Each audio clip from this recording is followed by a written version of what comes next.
बिस्मिल्लाहिर्रहमानिर्रहीम। अस्सलाम वालेकुम नाज़रीन। हमारी जो वीडियो का टॉपिक है वो बेसिकली है आईएमएफ के हालिया बयान आया। आईएमएफ ने पाकिस्तान के स्टेट बैंक के ज़खायर में $1.1 बिलियन की जो किस्त है वो मंजूर करने के बाद उसको ट्रांसफ़र कर दिया, जिससे स्टेट बैंक के जो फॉरेन रिजर्व है काफ़ी मजबूत हुए। इससे डॉलर की वैल्यू में थोड़े दिन के लिए कमी वाक़या होगी। उसके साथ साथ आपने एक चीज़ नोट की होगी, स्टेट बैंक ऑफ पाकिस्तान ने 1.5 माह के लिए नई मॉनेटरी पॉलिसी का जो ऐलान किया था उसमें शरह सूद को बरकरार रखा है। पाकिस्तान एंड वर्ल्ड टीवी ने आपको पहले बताया था कि ऐसा ही होने वाला है और मुल्क में शरह सूद 22% पर जो है वो स्टेबल रहेगी। मार्च 2024 में जो महाना महंगाई की शरह वो 20.7% पर रही है। पाकिस्तान का current account 60 crore 90 lakh dollar से सरप्लस हो गया। ये एक अच्छी खुशाइन बात है। जुलाई से मार्च जो पाकिस्तान के अंदर रेमिटेंस आई हैं वो करीबन 9.3% बढ़ी हैं, यानी 21 अरब डॉलर पर पहुंच चुकी हैं। माली साल की पहली 6 माह में पाकिस्तान के ज़री शोबे में 6.8% की मजबूती नुमा हुई है। उसके बाद पाकिस्तान के इंडस्ट्रियल सेक्टर में बड़े लेवल के ऊपर 0.5% की कमी नोट की गई है। और उसके बाद जो पाकिस्तान का करंट अकाउंट खसारा है वो ये जो साल चल रहा है इसमें 87.5% कम हुआ है। और जुलाई से मार्च जो पाकिस्तान का करंट अकाउंट है वो 0.5 अरब डॉलर तक आ गया है। पाकिस्तान की बरामदात में मुसलसल इजाफा हो रहा है और मुल्क की ज़री पैदावार बेहतर हुई हैं और मुआशी सरगर्मियाँ पाकिस्तान की बेहतर हो रही हैं। उसके बाद स्टेट बैंक कर्जे की मकबूल रकम बशमूल 1 अरब डॉलर यूरो बॉन्ड्स वापसी के काबिल हुआ है और स्टेट बैंक के ज़र मुबादला का साया अभी 8 अरब डॉलर के लगभग बरकरार है। लेकिन एक और चीज़ आपने देखी होगी, साबिक गवर्नर स्टेट बैंक रजा बाकिर साहब का एक बयान आया था जिसमें उन्होंने कहा जी सियासी मामलात के हल के बगैर मौसी हालात ठीक नहीं हो सकते पाकिस्तान के। उन्होंने जी कहा जी हमारा खसारा क्या है, इसकी वजह क्या है, 2007 से हमारा कर्जा बढ़ता गया, बजट खसारे की जिम्मेदार सियासी जमातें और हुकूमतें हैं। उन्होंने कहा जी कर्जा इसलिए लिया कि अखराजात आमदन के बराबर नहीं। खसारे की वजह यह भी है कि हेल्थ इंडिकेटर खतरनाक हद तक पहुँच चुके हैं क्योंकि पाकिस्तान में 1000 बच्चों में से 62 पैदा होते ही मर जाते हैं और पाकिस्तान में हेपेटाइटिस 7% और बांग्लादेश में 0% है।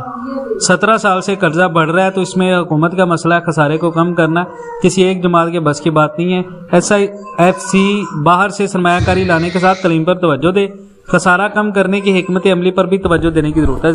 ये बात बिल्कुल ठीक है कि पाकिस्तान के अंदर खसारा जो है वो बजट का जो बढ़ने जा रहा है, इसकी मेन वजह यह है कि पाकिस्तान की जो स्पेशल इन्वेस्टमेंट फैसिलिटेशन काउंसिल बनाई गई है, बड़े लेवल के जो इन्वेस्टर्स हैं उनको बुलाया जा रहा है पाकिस्तान में, सऊदीया से कतर से प्राइवेटाइजेशन की जा रही है इदारों की। लेकिन जो मकामी हमारे सरमायाकार हैं उनको वो प्रोटोकॉल नहीं दिया जा रहा। जो मकामी सरमायाकार हैं उनको हम तंग कर रहे हैं, उनके लिए NOCs इस तरह की बहुत सारी चीज़ें कर रहे हैं, उनको कारोबार करने नहीं दे रहे और यही वजह पाकिस्तान के जवाल की। अब हम आते हैं वीडियो के टॉपिक की तरफ। यह पाकिस्तान के मौसी हालात को डिस्कस किया है, वीडियो लंबी नहीं की, आपको समझाने का मकसद था कि ये सारा सिनेरियो चल रहा है मौसी हालात का। अब 3 चीज़ों में आपने पैसा रखना है पाकिस्तान के अंदर अगले जून बजट तक। स्टॉक मार्केट के अंदर अपना पैसा रखें।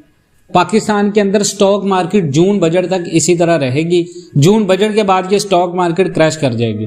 तो जून बजट तक जितने लोग भी अपने पैसे को बेहतरीन शक्ल में आप अगर स्टॉक मार्केट के अंदर इन्वेस्टमेंट करना जानते हैं, आपको पता है स्टॉक मार्केट में कैसे इन्वेस्टमेंट करना है, कैसे अकाउंट बनाना है, किस तरह किस कंपनी के शेयर खरीदने हैं वो हम आपको बताएंगे। लेकिन स्टॉक मार्केट के अंदर आपकी इन्वेस्टमेंट लाजमी होनी चाहिए। कोई नया बंदा जिसको इल्म नहीं है वो स्टॉक मार्केट के अंदर पैसा ना लगाए।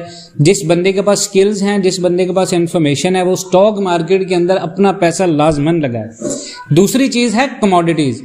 चाहे आप गोल्ड में पैसा रख लें, चाहे आप पैसा सिल्वर में रख लें, चाहे आप अपना पैसा स्टील में रख लें, ये 3 चीज़ें, इन 3 चीज़ों के अंदर आपकी इन्वेस्टमेंट जून बजट तक होनी चाहिए। आपके पोर्टफोलियो का तकरीबन 40%, यानी पोर्टफोलियो होता है आपकी टोटल सरमायाकारी का 40% आपके गोल्ड या कमोडिटीज़ में होना चाहिए। जून बजट तक आपके मुल्क में ये चीज़ें महंगी होंगी।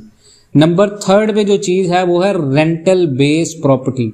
सिर्फ आपने रेंटल बेस प्रॉपर्टी कोई भी हो वो लेनी है अगर आपने अपने पैसे की वर्थ को मेंटेन रखना है, उसके साथ साथ आपने कुछ अर्न भी करना है। तो ये 3 चीज़ें, ना कोई सोसाइटी में आपने किस्तों पर प्लॉट लेना है, ना कोई रेजिडेंशियल प्लॉट लेना है, सिर्फ आपने रेंटल बेस प्रॉपर्टी खरीदनी है अगर आपके पास पैसे हैं। ये 3 इन्वेस्टमेंट करनी है जून बजट तक।